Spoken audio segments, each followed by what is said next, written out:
pourquoi pas. El Khadouri sur le côté droit qui va percer. El Khadouri encore lui en position de centre. Le centre du pied droit. Il était à destination de Chaban qui est trop court. Beraba dans la surface qui va pouvoir enchaîner, frapper le bel arrêt de Sanou. Son attaquant avec Dona.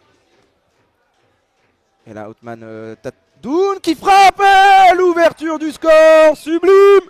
Il en a fallu pas beaucoup pour les Parisiens, mais là c'est Othman Dadoun qui ouvre le score sur la pelouse de Aubagne. Magnifique frappe, il s'est retourné, il a frappé à l'instinct et il vient tromper le gardien aubagnais et ouvrir le score pour son équipe. Opération parfaite pour l'instant pour le Paris 13 Atlético qui était un petit peu acculé en ce début de match. Très bonne ouverture là de Mohamed Amek à l'opposé. Mohamed Abdallah à l'appel de El Khadouri qui va devancer Germain Sanou. Le lob, est-ce qu'il passe?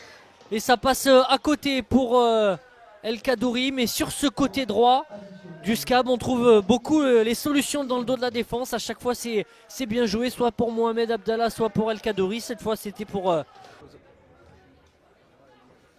C'est fait, c'est encore une fois sur Othman Dadoun qu'on a essayé de jouer. Dadoun qui justement récupère ce ballon, on aborde la surface, la frappe. Elle est encore une fois pleine d'instinct de la part du buteur. Il n'a pas réfléchi, il a lancé cette frappe et c'est très bien arrêté, mais c'est resté dans les pieds. Les joueurs de Gabriel Santos ne sont pas dangereux. Attention ici avec El Khadouri à l'entrée de la surface. La frappe, elle est magnifique. Elle était très bien sentie, cette frappe de Mohamed Amek, le meilleur buteur du SCAB. Ça manquait peut-être un petit peu de force, mais en tout cas la précision était là. Et Germain Sanou a sorti l'arrêt qu'il fallait. Attention, l'incursion de la surface. Oui, là il y a un bon coup à jouer pour les Parisiens. La frappe, elle était cadrée, c'est directement sur Gilles qui repousse.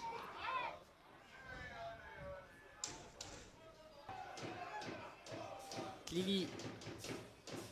Ça passe sur Bentoumi. Bentoumi, la frappe en pivot. Bentoumi est là pour signer son entrée encore une fois d'un but. On l'a dit, il est très souvent décisif sur ses entrées. Mokrane Bentoumi, plein de classe dans la surface pour mettre cet enchaînement.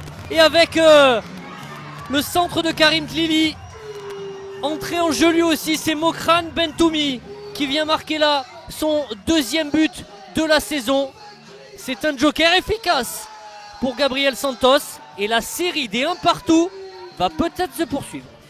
Dernière journée de la phase allée du championnat national. Dijon reçoit une surprenante équipe du Puy, invaincue depuis 3 mois. C'est votre programme pour commencer l'année 2026 sur FFF TV. Je vous souhaite une bonne soirée et un bon match.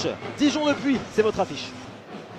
Et pas loin du but de Paul Delecroix, c'est tout ce qu'il fallait retenir pour l'instant des 25 premières minutes. Mais ça peut changer. Le centre de Fadi Katir. Attention, il y a la puissance d'Ismaël Diallo. Voilà, le missile. On a suivi la trajectoire du ballon et c'est passé à côté du but de Mathis Carvalho. Attention, la sortie de Paul Delecroix au devant de Clément Rodriguez vers Diallo. La passe millimétrée pour ses compères de l'attaque. Julien Dominguez a buté pour terminer cette action sur Mathis Carvalho. En tête avec 35 points, 4 d'avance sur le DFCO et 8 sur le 3e Sochaux.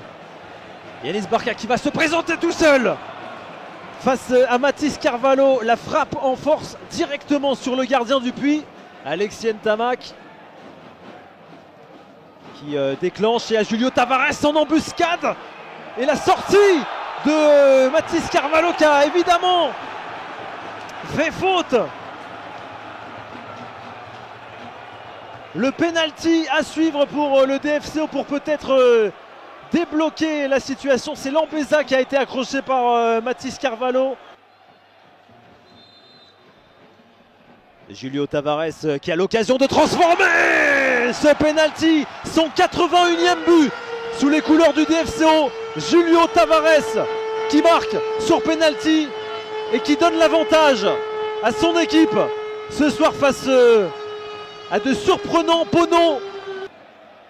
Il aime bien la provoquer comme ça, le petit Alexis Ntamak. Il attend que ça revienne, il attend qu'il y ait du soutien avec Lambuza. Il y a de la place avec le buteur Julio Tavares qui va trouver une nouvelle fois le chemin des filets. Mathis Carvalho avait retenu le ballon un temps seulement. Nouveau but pour le DFCO et nouveau but pour le roi de Bourgogne, Julio Tavares. 82e but sous les couleurs du DFCO et le deuxième ce soir, doublé pour Tavares qui est en train d'offrir la victoire à son équipe. 2-0 pour Dijon contre le Puy. Allez, la dernière minute de cette soirée. Il est tout seul, Alexis Ntama qui s'en veut. Il a trouvé le pied, la jambe de Mathis Carvalho. Retour donc ici à Bonal avec cette affiche entre le FC Sochaux-Montbéliard et la Berrichonne de Châteauroux. Il n'y aura pas de supporter Castelroussin a priori ce soir dans le parcage visiteur, qui a d'ailleurs la meilleure VMA du groupe. Il l'avait encore montré là pour la reprise. Le bon ballon pour Boubacar Fofana, il va se présenter. Fofana face à la vallée, ce ballon qui s'envole. Intervention d'Engata. Ngata qui était titulaire en charnière centrale face à Lens. Il est latéral droit ce soir, il est capable d'occuper les deux postes. Ça c'est bien joué de la part de Boutoutaou, qui a l'inspiration et la vigilance de Lucas Lavallée pour détourner ce ballon en corner.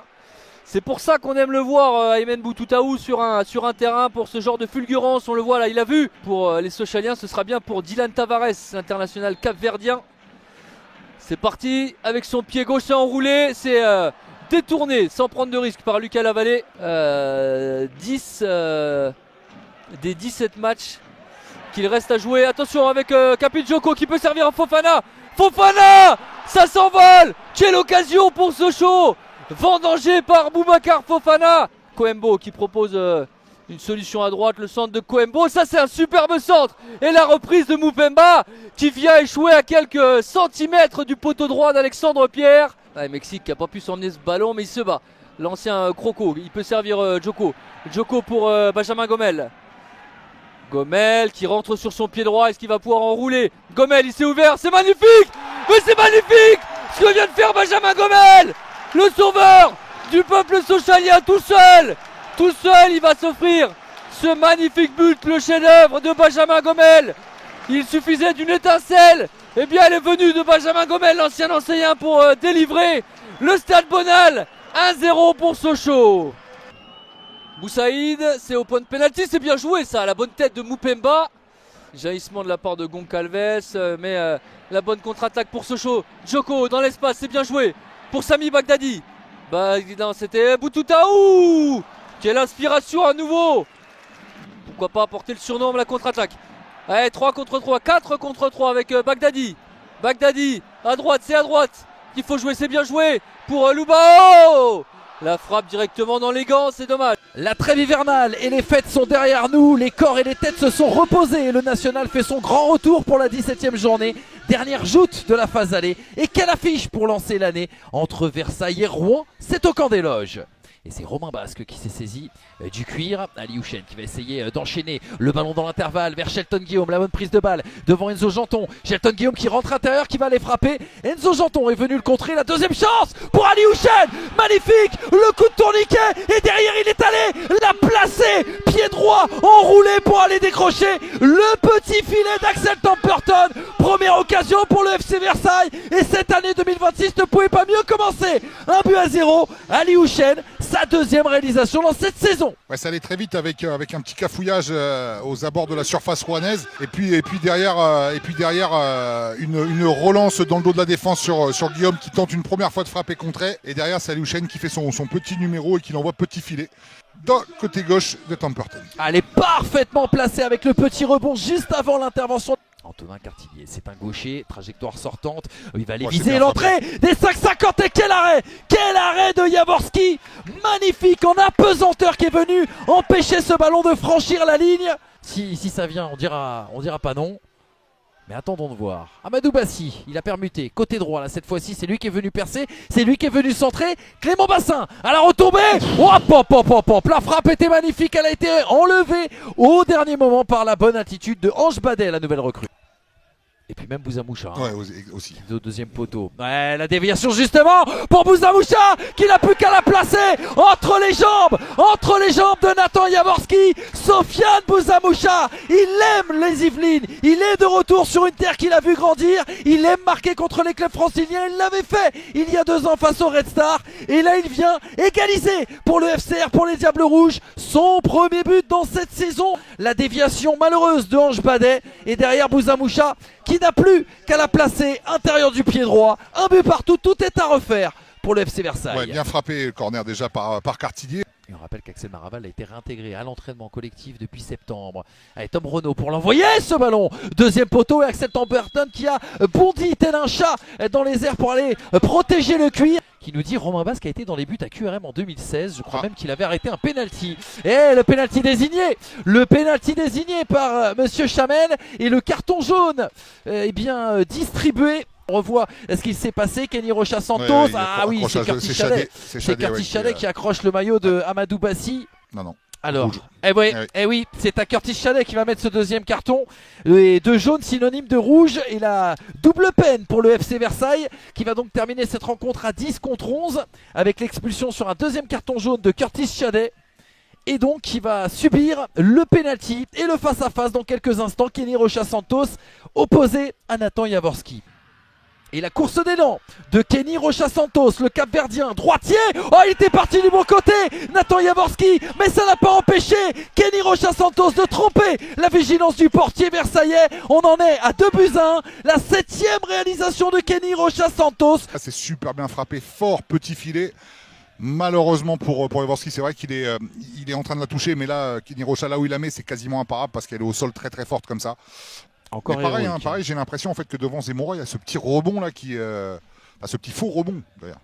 Ouais, qui lui a posé des problèmes. Attention, corner. Oh, cette tête qui va aller taper le poteau. Romain Basque une première fois. La deuxième frappe aussi sur le poteau. La première tête qui prend le poteau. Regardez cette tête de Romain Basque. Et ce ballon qui va aller revenir vers Tom Renaud. Et deuxième poteau, c'est incroyable. Yazid Aïd Moujane, ça ressort. Moustapha Benzia, Kenny Rocha Santos. La prise de balle, le coup de tourniquet. Et ça déroule, ça décale. Amadou Bassi qui est entré dans cette surface de réparation. La frappe croisée. Oh, elle est magnifique. C'est un coup de canon. C'est un coup de pétard. Et c'était parfaitement placé, côté opposé, frappe croisée, il ne peut rien faire Nathan Jaworski, il venait de louper la balle de break juste avant, le 3-1, il est maintenant à un quart d'heure de la fin, Amadou Bassi, sa 3e réalisation cette saison, un numéro de soliste pour notre plus grand plaisir. Et mine de rien, c'est encore Rocha qui fait passe D. Et derrière Bassi, la frappe, elle est juste incroyable. Alors Kenny Rocha Santos, allez il va lancer comme d'habitude Amadou Bassi, il va se mettre pied droit à nouveau, l'arrêt, la parade en 2 temps de Jaworski, et heureusement que Nathan Jaworski est là ce soir Vincent. Il faut arrêter les calculs du côté de QRM et du Stade Briochin, l'avant-dernier qui reçoit le dernier, les 2 formations qui visent le maintien dans cette deuxième partie de saison. Alors on clôture la phase aller, mais dans les têtes on est déjà tourné vers l'avenir. QRM contre le Stade Briochin, l'espoir n'est pas mort ni d'un côté et ni de l'autre. Non, c'est pas Boubacar Diakabi qui se charge de ce coup de pied arrêté. Diata. Ouais. C'est Pierre Dorival plutôt, non? C'était Pierre Dorival. Pierre Dorival. Tout à fait. On a égalisation de Concarneau contre le Stade Malherbe. Un ballon dans la profondeur qui est réussi peut-être à être exploité par Kembodi Liwidi parce que il n'était pas en position de hors-jeu, dommage, et Franck Lostis qui a bien senti le coup. Au signe de Guillaume Alanou là pour replacer ses joueurs. Romain Danguet qui a réussi à effacer son vis-à-vis, il a du temps pour armer un centre, on l'a failli l'avoir, la première frappe de cette partie avec Aaron Zinga. Mathias Lopez, à chaque fois les contrôles sont bons. C'était à Chabar, pardon. À chaque fois les contrôles sont bons. Et la reprise de volée, là voilà notre première frappe signée Pierre Dorival. Il s'est appliqué, presque trop appliqué, il n'a pas pu mettre la puissance qui aurait pu inquiéter. Côté gauche, Arthur Zakarian pour envoyer un centre. Oh, il y a du monde à la retombée. Le premier but peut-être, non, Parin Djoko qui va réussir à faire barrage. Ou Parin Djoko qui préserve QRM parce que là tout avait été parfaitement joué à destination de Mathias Lopez qui n'était pas loin. C'est compliqué là, on va pas mettre Joseph Atangana dans la difficulté. Oh, le ballon contré sur Parin Djoko. On a failli assister à un but un petit peu gag là. Karima Chabar. Mais encore une fois, quand c'est fermé, on n'hésite pas à repasser derrière. On est patient, vraiment. du côté du stade Briochin. Diakabi qui va peut-être pouvoir allumer un centre. Nouvelle chance donc pour Arthur Zakarian à la retombée. Il y a du monde à la surface. C'est Mathias Lopez qui va pouvoir marquer le premier but. Mais finalement, le sauvetage dans ses pieds, le sens du sacrifice. Je pense que c'était Noah Van Den Bosch qui va concéder un corner. Et surtout pas d'occasion vraiment significative depuis le premier quart d'heure.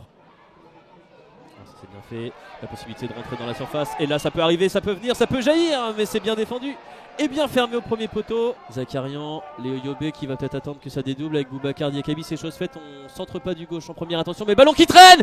Et peut-être une solution. Malheureusement c'est repris par Mathias Lopez. La seule recrue pour l'instant alignée par Guillaume Alanou pour faire la différence. C'est qu'Arthur Zakarian, encore un petit soupçon d'énergie.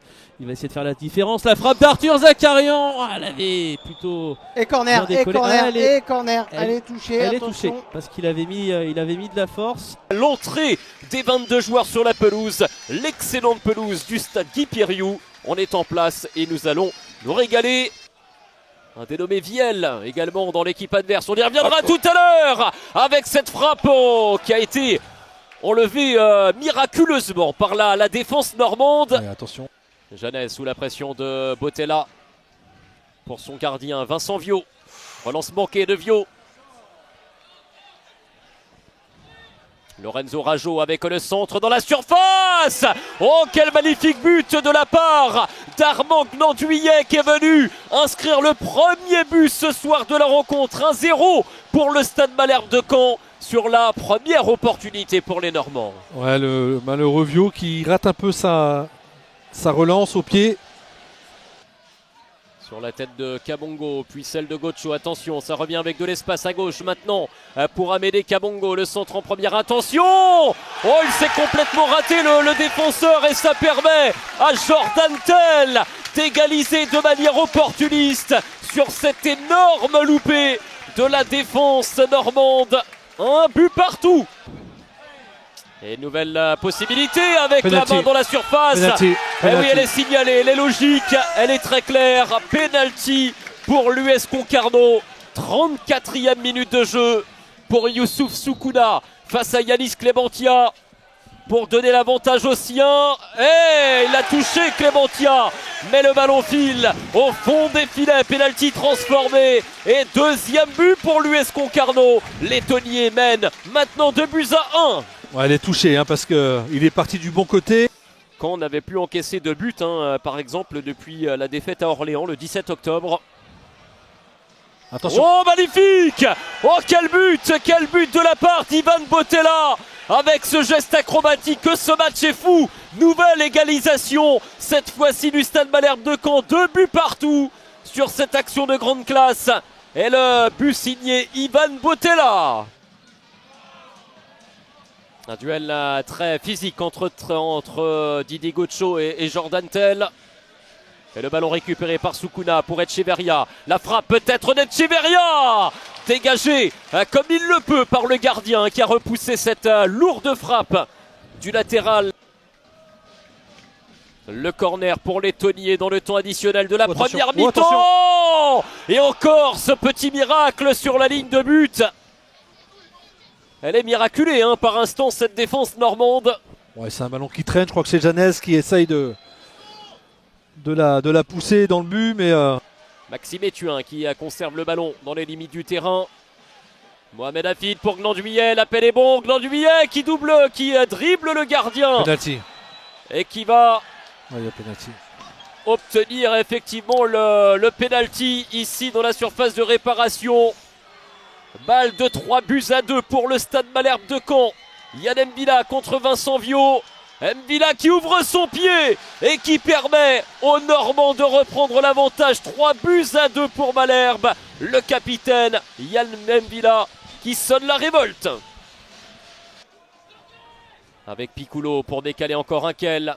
Ouais, voilà ce qu'il voulait faire depuis tout à l'heure. La passe en retrait pour Garland Gébélé. Et l'égalisation, 84e minute de jeu. On avait parlé de ces deux centres manqués par un quel. Ils n'étaient pas tant manqués que cela. L'idée, c'était d'aller chercher cette passe en retrait. Un rater pour la frappe. Elle a été trouvée, cette troisième tentative. Garland Gébélé, ça fait 3 partout. Ouais, là il met un super centre. Gébélé en une, hein. Là il se pose pas de questions et là il a mis du poids dans cette frappe. Les voici, les 22 acteurs précédés des arbitres qui entrent sur la pelouse avec les Valancénois dans leur maillot rouge, short blanc, alors que les Burgiens sont dans leur maillot traditionnel, le maillot bleu, pour affronter ici cette formation du Hainaut. David le frappeur, le ballon sur le côté droit, le centre il est contré, deuxième possibilité. Arrière Verret qui centre, là il n'y a personne, c'est El Haïdari qui met ce ballon sur le poteau. Oh, grosse occasion là pour les Valenciennois. El Haïdari pour ce corner. Le ballon qui reste dans la surface de réparation, attention derrière, avec une possibilité, oh, le ballon sauvé sur la ligne après cette tentative de Brian Passy, sauvé par Boulendi. Oh la grosse occasion. Avec au départ le corner d'El Haïdari. La remise de la tête de Rouaille et derrière, sauvé complètement sur la ligne par Boulendi. L'arrêt réflexe. Le pied suffisant pour attention Charlaby là qui récupère le ballon. Charlaby sur le poteau, ça fait 2. Et Charlaby derrière le pied droit. Et le Charlaby qui signe son apparition, sa première apparition sous les couleurs valenciennoises en inscrivant l'ouverture du score. Et Valenciennes qui mène 1-0. Il s'y est repris à 2 fois, mais c'est au fond 1-0 pour Valenciennes. El Haïdari avec Rouaille qui fait le dédoublement sur le côté gauche. El Haïdari qui s'emmène le ballon, qui prend l'axe. El Haïdari qui tente d'enrouler sa frappe. Alexis Koum avait bien lu la trajectoire du ballon. Il a pu faire les petits pas suffisants. Attention à ce ballon qui est perdu par Passy. La frappe derrière, l'égalisation. L'égalisation de Cissé sur ce gros cafouillage de Ryan Passy. Il n'en fallait pas beaucoup. Et derrière, Cissé qui... on se souvient qu'il a été blessé longtemps, mais Cissé qui se rappelle au bon souvenir et qui égalise. Les Burgiens avec Cissé. Cissé qui s'est relevé, qui a pu jouer ce ballon, c'est bien joué pour Touré. Touré dans la surface de réparation. Attention, il y a une possibilité. Ou l'arrêt de Jean Louget, cette tentative de Boumaoui. On était tout proche du deuxième but burgien sur cette action. Et encore Sidi Cissé au départ de l'action avec cette passe millimétrée.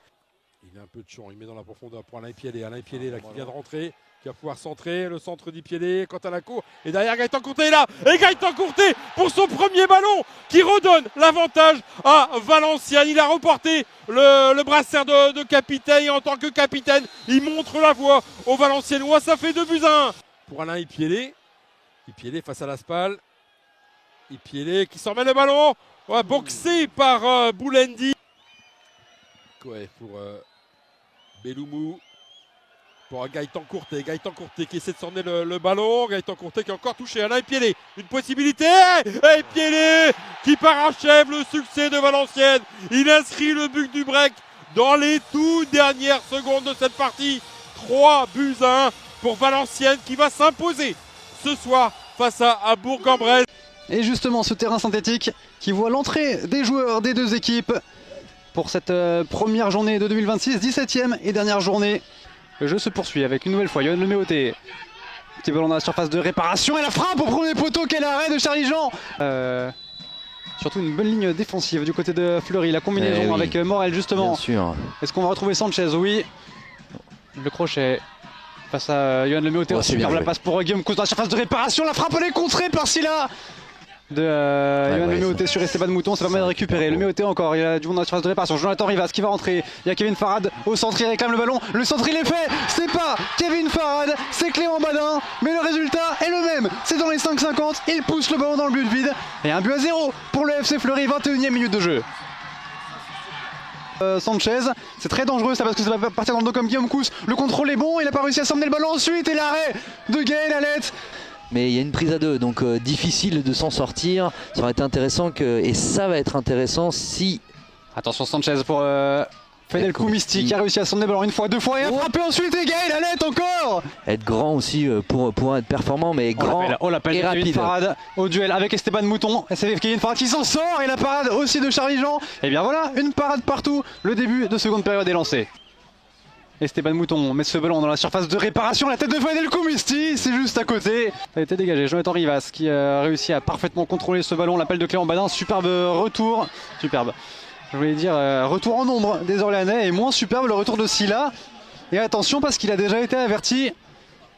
Je pense que de la Major aussi. La décision a été prise pour Pierre Lega. La décision a été prise, c'est le deuxième avertissement pour Silla qui va donc être exclu. ce deuxième but de Salvatore hein, qui serait probablement synonyme de victoire ici même. Ganoun qui et passe ça y est. parade, et le voilà, ce deuxième but, on l'a dit il y a un instant, il serait synonyme potentiellement de victoire. En tout cas on s'en rapproche. Kevin Farad qui n'avait pas marqué depuis un sacré bout de temps, ça y est, il est là, 7e but de la saison pour lui. Et un ballon pour Khalil Ganoun. Allez, que la fête soit totale. Avec Jimmy Giraudon. Il a réussi sa fin d'une fois, deux fois, le crochet, c'est passé sur le pied gauche, maintenant la frappe de Ganoun, le poteau. Et ça a été même détourné par Charlie Jean sur son montant. Et Fleury qui va choisir de jouer cette dernière option, il y a l'appel au second poteau. Domsa qui est absolument seul, pas de position d'hors-jeu, le face-à-face pour Domsa, le contrôle un petit peu manqué, la parade de Charlie Jean sera insuffisante. Et cette fois-ci, plus de suspense possible. Le Léon est à terre et le FC Fleury tient sa première victoire à domicile depuis le mois d'août. 3-0 pour le FC Fleury, 90 plus 4 pour 7 buts. Ouais, et puis avec ce qui tombe, mais il y a peut-être ça va pas favoriser le jeu des féminines. En tout cas, ça a favorisé le jeu des masculins d'être sur ce terrain de Walter Felder. 3-0 pour le FC Fleury. Deuxième victoire à domicile de la saison pour le FC Fleury. Deuxième victoire ici à Walter Felder.